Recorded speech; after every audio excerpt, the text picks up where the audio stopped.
We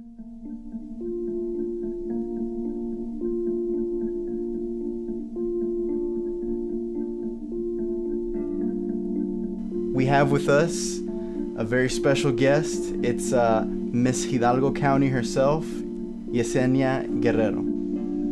Hi. She's participating in a pageant, the Miss Texas pageant. And that's actually what we're going to talk about today.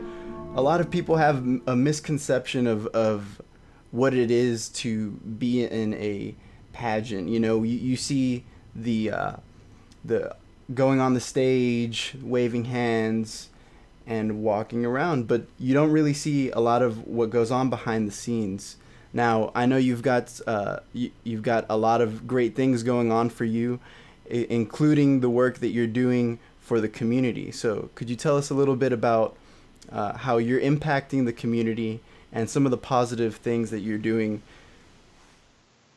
Well, my platform is Healthy Hearts. It's I dedicate myself to educating others on the importance of keeping your heart healthy through living an active lifestyle and, of course, eating properly and taking care of your health. So that's how I like to get involved with my community. I'm a group fitness instructor and a personal trainer, so obviously I'm very passionate about this. I've got a heart defect myself, and I manage it by, staying active, eating clean, and I try and live as an example for others to follow. So I'm not just, preaching it, I'm practicing it too. As far as the behind the scenes for pageant, what a lot of people don't get to see, if you're only watching on pageant days, what comes after crowning. There's a lot of community service, and you kind of just a lot of contributing and giving back to the community, so that way you're really out there and you're kind of putting a positive example for others to follow. Yeah, and you're not only a positive example, you're someone that goes out there, reaches out to people, and really inspires people who maybe wouldn't have believed in themselves otherwise. You know, you really go out there and let people know that they can do something, that if they put their mind to it. What's one of your favorite things that you've done as far as community service after a pageant? One of my favorite events is, going to the public schools and bringing to the kids and just talking to them and telling them that, anything that you set your mind to, you can accomplish it, and kind of being the example. I've set these goals for myself and then I accomplish them, and I hope that it inspires them to do the same. I actually keep some notes in my car that a few school children have given me over the years. Some of them telling me that they look up to me. I have one that's a drawing of me and this little girl holding hands, and another one of this girl telling me that I'm her best friend and that she wants to be just like me. So every now and then when, the responsibility of the crown gets a little heavy, I like to look at those and kind of remind myself why I'm doing this. And it's really uplifting, and it kind of gives me the drive to keep going. That's very sweet of them to make little notes and drawings. Oh, yes, I cherish them. Like, I carry them with me all the time. They keep you going, I'm sure. So, you have such a colorful resume, if if that's what we would call it. I mean, I don't know that it would be a resume because you're everywhere. You're doing pageants, you're doing community service, you even host events. And I just wanted to know, when did this all start? When did you start doing pageants, and how did you get involved? Well, my mom did pageants since she was a teenager, so naturally she wanted to pass that on to me. So I did my very first pageant when I was only a month old. From there, I kept going, and I kept competing until I was about 11. Once I was about 11, I hit the awkward years and wasn't comfortable being on stage anymore. So took some time off, but then when I was 16, I kind of gathered the courage to get back on stage again. And I realized and remembered why I love pageantry so much. So I've been back for almost 7 years now. So it's just been a wonderful adventure and a great learning experience. When you made your comeback, it was for the Miss Hoya pageant, right? Yes, the Miss La Jolla pageant. Miss La Joya. Tell me a little bit about what it was like to come back, and what were some of the things that you looked for to help you in competing in that pageant. Well, it was a complete shift and a big change for me to, the last time I competed, I was 11, so I think that put me in the junior teen division. So then to have, or preteen, put me in the pre division, and it was a big shift to have to transition over into the teen division, and having been out so long, trends changed, and what was expected of a teen contestant was drastically different. So I looked up a lot of YouTube videos. I practiced on my own. I practiced my interview skills in the mirror.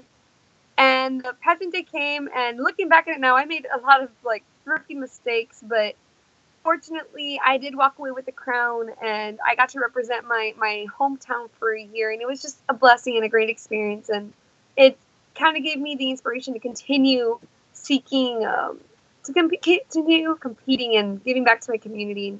I've just been really happy about the decision ever since. And you've been so successful since. I mean, you're very well spoken. I see you out doing a lot of community service, a lot of events. Now, how about what's one of your favorite events, as far as the ones that are outside the pageant, the ones that you get really involved in and maybe host, do fundraising? Tell me a little bit about some of those.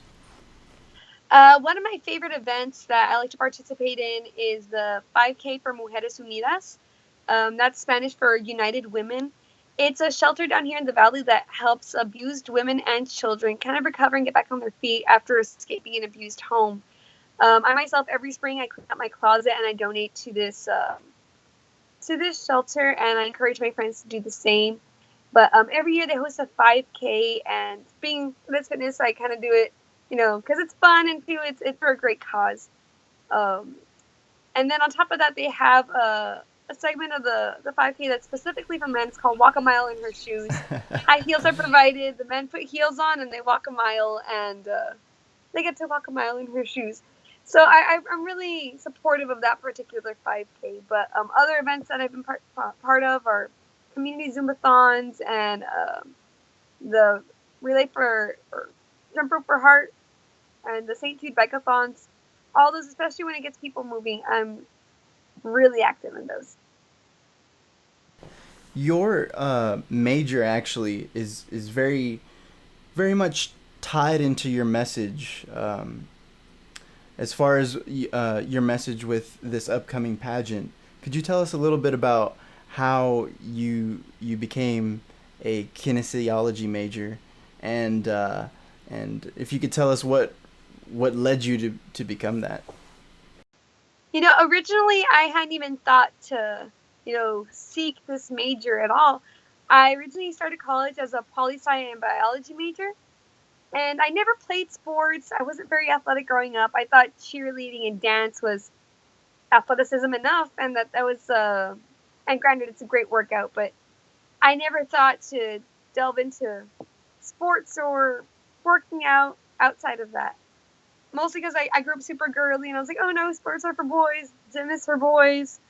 And then my freshman year of college, I was terrified of gaining the freshman 15, and my dorm was right next to the university gym, so I was there every day. Then I was offered a job as a group fitness instructor, and getting to learn, by experience, and then reading up on it my own and doing my own research. And then later going on to get my group fitness instructor certification and my personal training certification. It was just an inspiration, maybe this is where I really belong. And I switched my major, and I've been delighted with it ever since. I mean, going to class is fun. Doing my homework is fun. I'm constantly learning something new and applying it into my workplace. And it's just been a great experience and one of the best decisions I've ever made. Yeah, that's wonderful when you can really work at something that you enjoy. What would be your message to people who are watching right now who aren't really sure what they want to do, or are nervous to take the step to actually start going down that path of putting themselves up to the challenge and doing what they want. What are some tips or some advice that you have? Well, two quotes that I like to live by. One by Martin Luther King Jr. Take the first step. You don't have to see the whole staircase. Just take that first step. And the first step is the hardest, but once you're going in the direction that you're meant to be, the rest of it is just an amazing journey. And I can guarantee you that when you're doing something that you love, you will never work a day in your life. And so if you're not sure what you want to do, don't close off your mind to the possibility of what you haven't thought of before, because like I said, I'd never even considered kinesiology, and now I'm completely in love with what I'm studying. And it's kind of helped me discover who I am as a person, or discover things I didn't know about myself. Not only that, you're actually helping others as well. And that's one of the best parts of my job. You are a woman of many talents. Could you tell us a little bit about some of the things you're working on right now? So right now I am actually working on producing a single, and I'm hoping to pursue a career in Tejano music. Along the path of life, we come across people who really influence us, who inspire us. Could you tell me a little bit about those special people in your life? Well, first and foremost, my mom. She did raise me as a single mother, but she always made it look like a breeze. She was always so well put together. And I remember one of the fondest memories I have of her was sitting on her bed and watching her do her hair and makeup and being like, wow, I want to look just as pretty as mom does. So, like, the word I can use to, like, accurately describe my mom is she's a lady. So, I look up to my mom a lot. I admire my dad because of his work ethic. He's very devoted and passionate about what he does, and everything he puts out, it's his best. He doesn't put anything out that isn't his best work. So I look up to that, and it's something I strive for with whatever in everything that I do. And for like where I would like to be someday, maybe I look up to Selena a lot. 20 plus years after she's passed, and people are still talking about her. She's still, setting records. Like her makeup line sold out the first day it was launched. And fun fact, she actually held me as a baby, so I always thought that was really, really cool. And I would hope, someday to do something as impactful as she did with my life, and to be remembered for something that I did. Let's say people want to support you, people want to help your cause. How do they do that? How can they help you? Well, this weekend I will be competing for Miss Texas United States. So if you want to help me advance into the finals, please take a moment to watch my YouTube video where I talk a little bit about my platform, Healthy Heart, and the pageant weekend. So what I'll be doing this weekend at the pageant, you can look me up on Facebook at Yesenia Yvette Guerrero, and I should pop up. Thank you so much for your time.